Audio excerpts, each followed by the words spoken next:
The music's been so good tonight, and I appreciate all the time you spent practicing.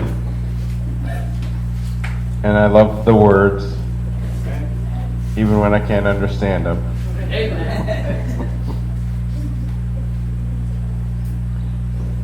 I'm going to have a little bit of a special message tonight.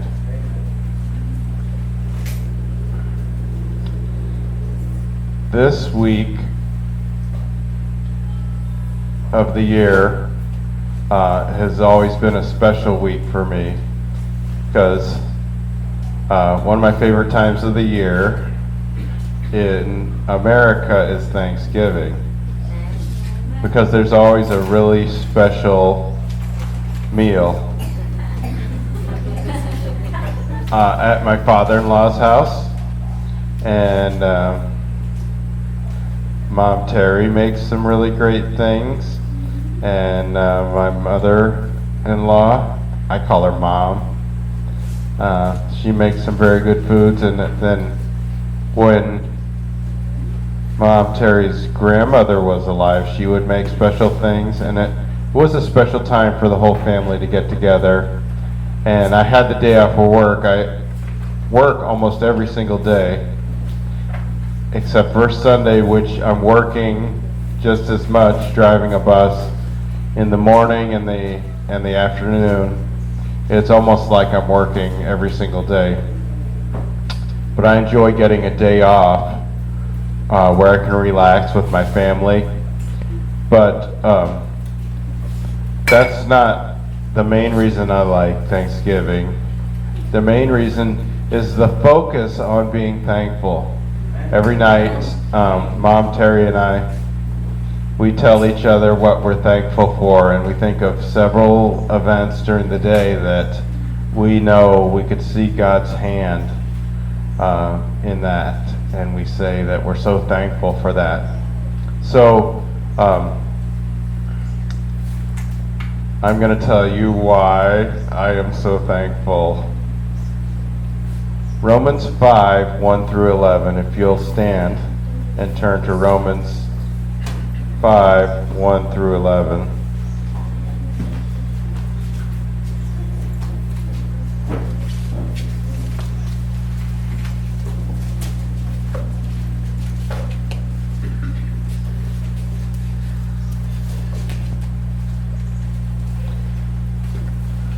The main reason I'm so thankful is the fact that I'm saved. I'm so thankful that I'm saved. And I'm going to read this passage, but as I speak tonight, I would like for you to think of these events. My life is not an isolated life with isolated events, but it's almost exactly like your life. So as I tell an event from my life, I'd like you to think of your life and how God blessed your life in a very similar way. I'll read the first 11 verses. Therefore, being justified by faith, we have peace with God through our Lord Jesus Christ, by whom also we have access by faith into this grace wherein we stand, and rejoice in hope of the glory of God. And not only so, but we glory in tribulations also, knowing that tribulation worketh patience, and patience experience, and experience hope, and hope maketh not ashamed, because the love of God is shed abroad in our hearts by the Holy Ghost, which is given unto us. For when we were yet without strength, in due time Christ died for the ungodly. For scarcely for a righteous man will one die, yet peradventure for a good man some would even dare to die. But God commendeth his love toward us, in that while we were yet sinners, Christ died for us. Much more then, being now justified by his blood, we shall be saved from wrath through him.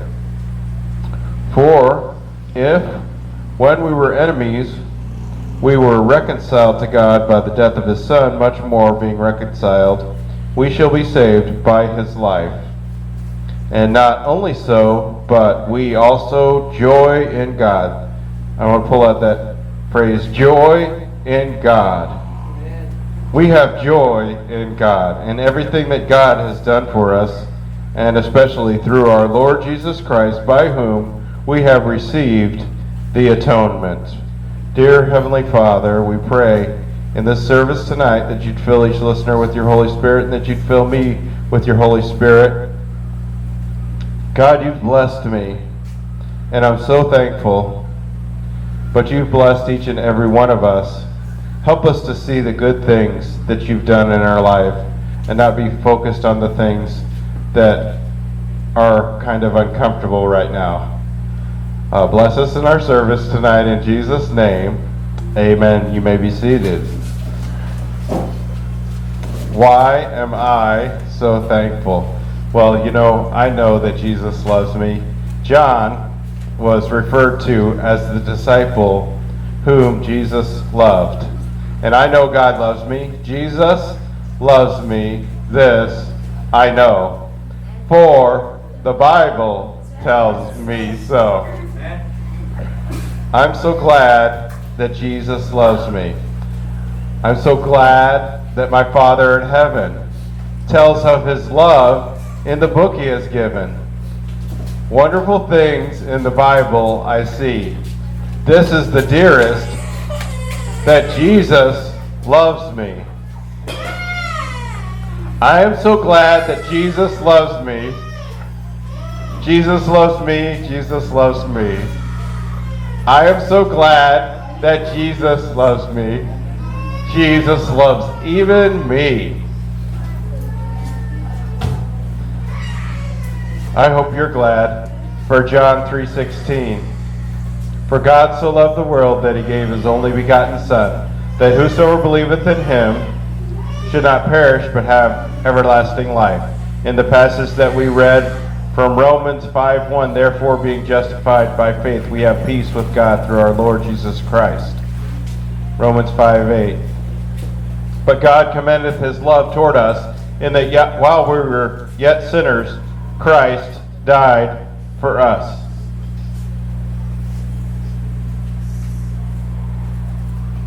How to be thankful. This is a recipe for how to be thankful. This is how I am able to be thankful. You need to remember, God would like us to take some time. I like doing it every night, thinking through the day of all the great things that God did for me that day. But right now, I'm going to look back over my life and give you a testimony of thankfulness. Why I'm so thankful. I remember being a lost church member. You're not saved because you come to church. You're not a car if you're inside of a garage.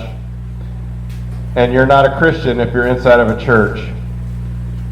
I'm glad lost people come to church sometimes, because a lot of people get saved in a church building. But for 18 years I was a lost church member, and I remember that. I remember some near-death experiences that I had, and real near-death experiences where I could have died. And if I had died during those times, I would have gone to hell, because I was a lost church member. But God allowed me to live. I remember getting in trouble. As a young man, I got in trouble sometimes. But I'm thankful for that, because God used that to help me realize that I'm a sinner. More people than you would believe think they're good enough to go to heaven. They don't think they're sinners. But I knew I was a sinner. There's a difference between sin and evil. Sin is basically you're breaking the laws of God. But when you do evil, it's when the sinful things that you do hurt another person. And I'm so ashamed that I had sin and evil in my life. I knew I was lost, though. I'm thankful for a Bible. Someone gave me a Bible and I started reading the Bible. The Bible has the answer. If you're lost, the Bible has the answer. I'm thankful for people that were praying for me to get saved. I'm thankful for soul winners. I'm thankful for my sister who tried to win me to the Lord. I'm thankful for a church that gives invitations at every service. A church that at the end of the preaching, the preacher would say, if you don't know for sure that you're going to heaven when you die, please come forward and let us show you from the Bible how you can know for sure you'll go to heaven. I'm thankful for a good church that had invitations. I went forward, and I'm thankful for those soul winners that showed me from the Bible how I could be saved. I'm thankful for my baptism. I came back to the service at night, and I'm thankful that my baptism was scriptural. My baptism was like the baptism in the Bible. It's supposed to be right after you get saved. You're supposed to get baptized. I'm thankful that I was encouraged to memorize scripture and how it helped.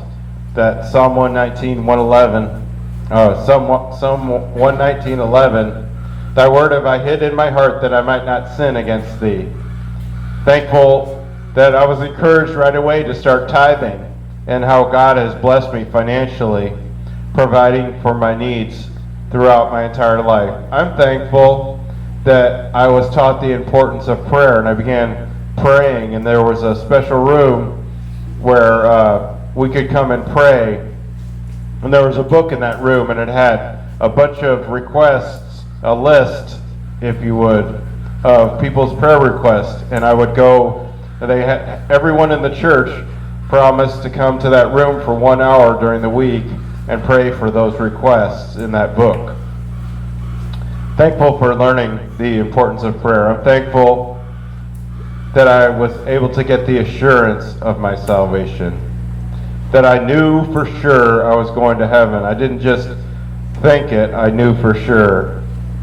I'm thankful that I learned about bad doctrine early, because there were people out there trying to twist me. And I'm thankful that I found out about bad doctrine. Have any of these things happened in your life? I sure hope so. I'm thankful for a day when I surrendered to Jesus Christ. When you get saved, you get all of Him, but He doesn't get all of you. But I'm thankful for the song, Trust and Obey. For there's no other way to be happy in Jesus but to trust and obey. And I was convicted through the music, through the song service. So I'm thankful for musicians and singers and song leaders and congregational singing, choirs, solos, guitar players. That when I heard that, I thought, I'm not happy. Why am I not happy? I'm a Christian, I'm saved, I'm on my way to heaven. I need to surrender to Jesus and to trust and obey, and then I'll be happy. And I did, and I am happy. Think of these things happening in your life. What led you to Christ? What were the events that caused you to come to Christ? Everyone needs a day of salvation. Everyone needs a day of surrender. I remember the intense hunger I had reading and learning, and thankful for some good books and a good church. Thankful that I learned early about soul winning. I remember the first convert that I led to Christ. It was in the Navy, and he was on the base, and I led him to the Lord Jesus Christ, and I told him, tomorrow I want you to come to church with me. Now that you're saved, the Bible says you need to be baptized. And I warned him. I told him, Now, tomorrow morning when I'm going to come get you, I'm going to wake you up, and the devil's going to whisper in your ear that you don't feel good and you should just tell him you can't go this week. Because I knew the devil was going to try to get him. And so I went to wake him up, and he got up, and he got in my car, and he told me, you know, that happened to me. The devil was telling me that I was supposed to tell you that I didn't feel good and I couldn't go this week, but I came. And he came, and he got baptized, and that's, you know, I thought winning someone to the Lord was really exciting. But when you win someone to the Lord, and then you bring them to church, and then they walk forward at the end of the church service, and they make the decision to get baptized, that's woo-hoo, that's exciting. I'm thankful that God allowed these things to happen in my life. It's not because I'm special, but I am special to Him, and I'm so thankful. Thankful that God allowed me to hold church services on an aircraft carrier. See, there was no church to go to, and we're on the ocean for days at a time. But we could get mail. And so I ordered these cassette tapes, and it was preaching. And I would gather some guys around, and we'd plug in the cassette tape, and we'd listen to a sermon, and we'd sing a few songs. So I'm thankful that even though I was on a ship, I was able to hold church services. I'm thankful for that I was able to travel all over the world, and even to the Philippines over about 35 years ago. And I remember meeting missionaries. And I remember this one missionary took me to his building, and it looked a lot like this building, and I didn't understand. I'm like, where are the walls? When are they going to finish the building? When do they put in the air conditioning? Okay, so, but now I understand. So when I was in the Navy, I'm thankful for the first Christmas I had away from my family. See, this will be like the second Christmas away from my family. The Christmas is an important time for the family to get together, and my family was always together on Christmas, but I was in Australia, and because it was Christmas, this lady who wrote a newspaper article told the people in the United States that there was a bunch of people in the Navy that weren't able to come home for Christmas, and they should all write us letters. And so they wrote, we got these big bags full of letters from people that we didn't know that were thankful for us, you know, missing Christmas to protect the world and keep freedom of the seas throughout the world. And I was able to take some of those letters and write the plan of salvation out as a reply to their letter, thanking them for writing me. And I was able to see people saved through writing those letters. But there was a church in Australia that was our kind of church, and they were very kind to us. And then we were there they had a New Year's Eve service, and during the New Year's Eve service, we would just sing songs, and I was able to teach them another song that I like, Love Lifted Me.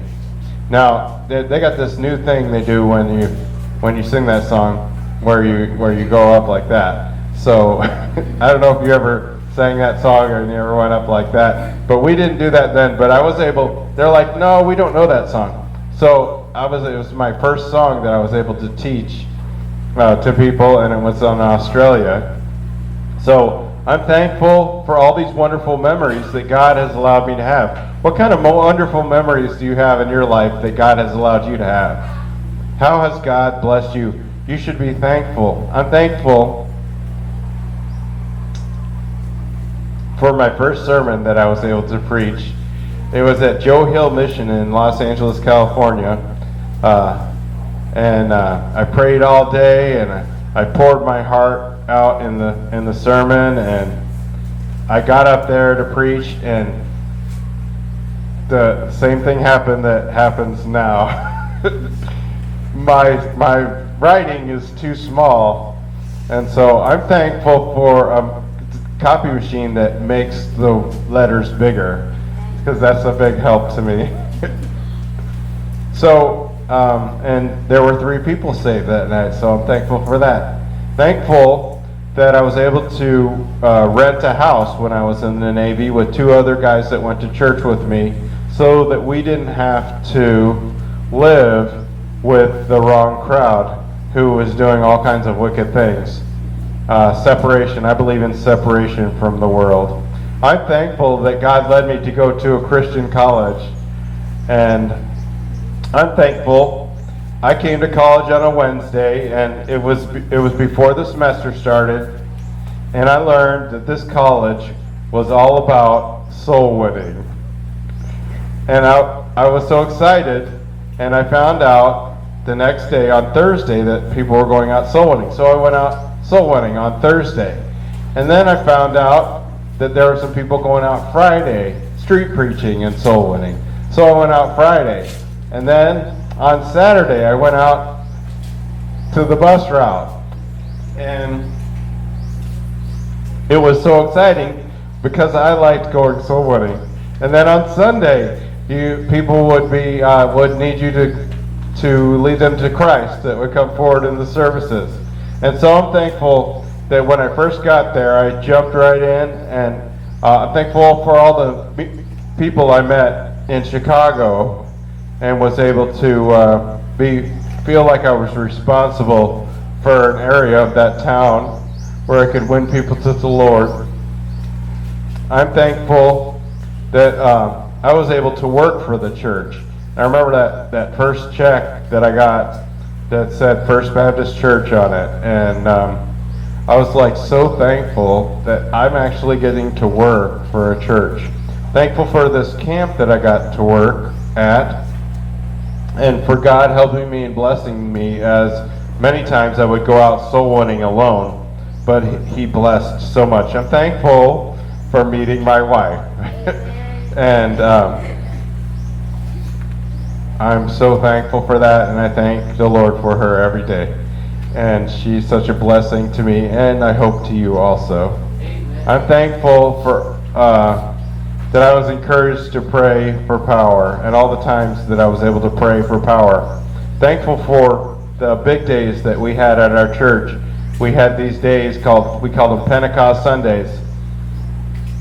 My pastor, Dr. Jack Hiles, believed that Pentecost was not a one-time event, but it was an example event that we were supposed to copy. It was a pattern.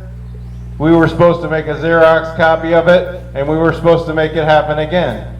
And so he said, we are going to have 3,000 people saved. And so we worked, and we worked, and we went soul winning, and we worked, and we worked, and we had 3,000 people saved. And then a couple years later, we're like, we're going to do it again. We're going to have another Pentecost Sunday. And I'm thankful for, I didn't get to pick when I was born, but how it worked out that when I was in college, we did several Pentecost Sundays, several times where we had over 3,000 people baptized. And I'm thankful that I got to live and work at that church during that time when we had all those big pushes. I'm thankful for my kids and for getting to work with the teenagers, taking them out soul winning. It was a great blessing. Thankful for my great in-laws and holidays. I'm thankful for being able to have the same job all these years. Thankful that I've been able to drive buses, and I'm thankful that I was able to go soul winning with one of the boys that I took out as a teenager named Jack. And I'm thankful that I was able to go soul winning with him as an adult, and to help him build an adult Sunday school class. I'm thankful that the Lord, and I'm like I said, this is not a proud moment. This is a moment where I'm thanking God for allowing these things happen in my life, and but there were several big pushes where we were supposed to bring a lot of visitors, and they offered these incentives for us to bring visitors. And I'm so thankful that the Lord allowed me to win these prizes that were for my family, and I know that it was God allowing us to be able to bring enough visitors to win those contests. Thankful for food at church. There's a lot of food when I go to church, and I'm thankful for that. Thankful for the mission trips that the Lord has allowed me to go on. I'm thankful that God allowed me to have a business and trucks and drivers and men working for me. It was a blessing and a curse all at the same time, but more of a blessing than a curse. I'm thankful that God allowed me to serve as a deacon in my church through 4 pastors. I'm thankful for the pastor we have now and his focus on prayer. I'm thankful that after years of praying, we were able to get a radio station. I'm thankful for the gifts that God has allowed me to give my wife, especially on our anniversaries. One time I was able to give her piano, and one time I was able to take her to the Holy Land. And thankful for the health that God has allowed me to be able to work my job, and the medicine to control my blood pressure. I'm thankful for the time that we were able to work in the Spanish church. I'm thankful that at the Spanish church, though we were able to learn a lot of Spanish words, that there was translation devices. And I'm thankful for the men who translated the Spanish preaching into English so we could stay during the preaching time. Thankful that God led me to sing in the choir in the Spanish church, and I'll always remember those people, and those people will always be my friends.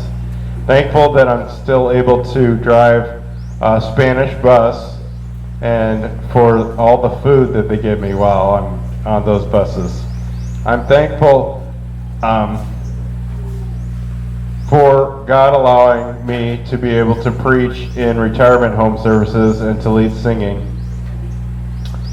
I'm thankful for God allowing me to come here to the Philippines. I'm thankful for you allowing me to tell you all the things for I'm thankful. Now I'm going to change gears here and tell you what I'm thankful for about heaven. What do I think heaven will be like? Well, when I'm in heaven, I want to wake up and I'm going to get a bottomless cup of coffee. It's going to be the perfect temperature. It's going to have just the right amount of cream and sugar in there. And then after I'm done with my endless cup of coffee, after the first 1,000 years of just drinking 1 cup of coffee, I'm going to sit down to a meal of ice cream. The perfect temperature. It's not going to be too soft or too hard. It's going to be the perfect flavor.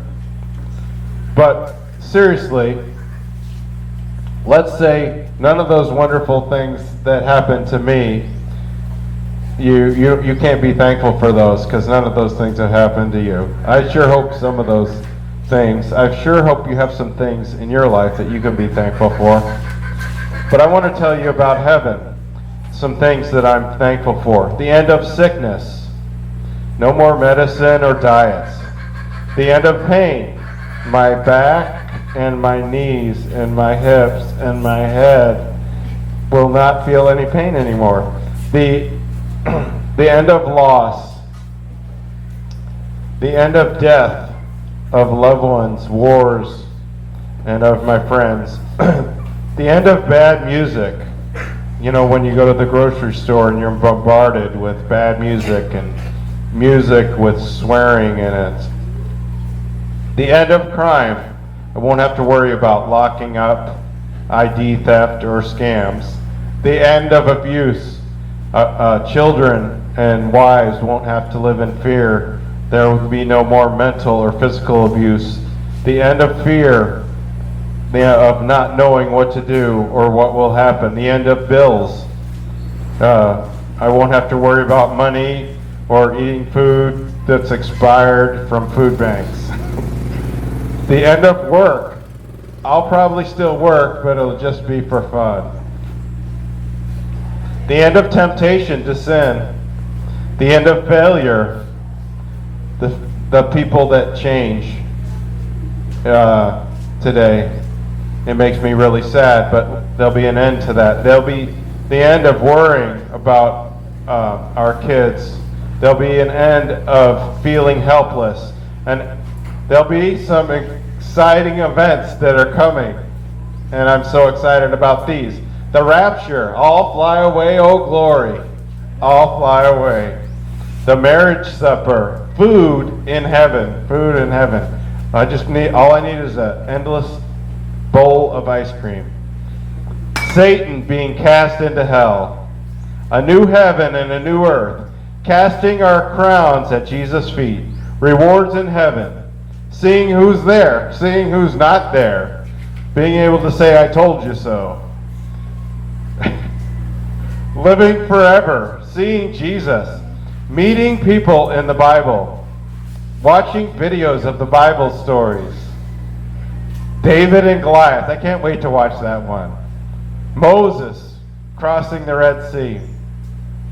Daniel in the lion's den. Shadrach, Meshach, and Abednego. The miracles. Jesus performing the miracles. God teaching us the Bible in heaven. God loves you and has wonderful plans for your life.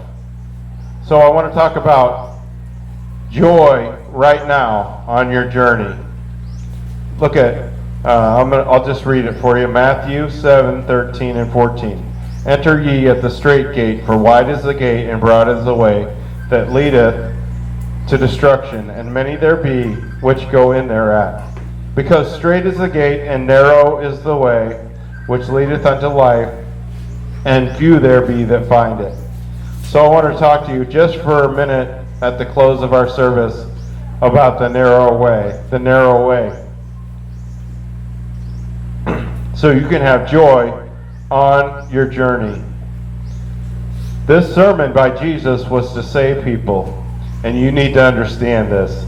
Happiness, there's happiness in living a holy life. The narrow road. I choose sanctification. If you're going to choose something, choose the narrow road. Choose sanctification. Choose loving people. Choose loving Jesus. Choose free will, but choose Jesus. A lot of people, they're saved and that's it. That's as far as they're going to go. But they're not as happy as we are. They're always complaining and fighting. You know, right now, tonight, there's more Christians at home than are at church. Maybe more Christians, more church members of this church at home than are here right now. When the Bible says we're supposed to come so much the more as we see the day approaching. You know, when the children of Israel came out of Egypt, they were used to being in Egypt where they didn't have to make any decisions. And then they got out where they could do anything they wanted, and the adults were making all the bad decisions. And God knew that the adults weren't going to get it, so he focused on the kids. And all those adults died in the wilderness, but the kids, some of them got it. And it's like that today. Some of the adults, they're changing Bibles. They're doing less church instead of more church. They're lowering the standards. Let me talk to you about three things about the narrow road. The privilege of the path. You want to be your own man, you want to do your own thing. That's what everyone wants to do. If you want to really do something unique, something original, do the narrow path. There's less people on it. To me, the privilege of the path means protecting the children, keeping them out of the world. There's the fruit of the Spirit on this path, and Jesus walking with me. The second thing I'd like to say is the promise of the place we're going. Jesus taught us to stay on the narrow path that leads to life. The other road, the broad way, leads to destruction. Promise of the place where there's peace and joy eternal. Though the thrills of the world is like a roller coaster. You ride it and you're thrilled for a second and then you get off and throw up. The joys in heaven are a lot more fun than that. And if you're on the narrow path, you're looking forward to Jesus coming back. So the last thing I'd like to tell you is the purpose of the prize. Behold, I come quickly, and my reward is with me, Jesus said. Yes, the narrow path leads to life. We're supposed to be laying up treasures in heaven. And the Bible says, then our heart will be there also. Investing advice. I'd like to give you some investing advice. Invest in heaven, where thieves cannot steal your money. You can't lose your money that you invest in heaven. Your time that you invest winning people to the Lord Jesus Christ. The people that took the broad way, the Bible says all the stuff they did is wood, hay, and stubble, and it's going to be burned up. They're going to have nothing to show. You know, really, it's all about a relationship with Jesus Christ. I don't want to wait to heaven to get a relationship with Him. I want a relationship with Him right now. I want to be able to meet people in heaven that I've won to the Lord here on earth. Let's stand and bow our heads and close our eyes.